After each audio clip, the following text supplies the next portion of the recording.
उरलेल्या पोळ्यापासनं 5 मिनिटात कुरकुरीत स्नॅक्स, लहान मुलांना प्रचंड आवडणारे।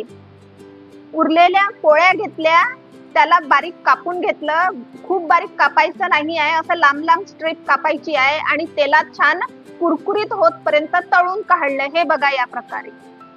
आणि एका वाटीत त्यासाठी मसाला बनवला चटपटीत। तिखट घेतलं, लाल हळद घेतली, आमचूर पावडर, मीठ, धणे जिरे पावडर, हवं तर तुम्ही काळं मीठ पण घालू शकता।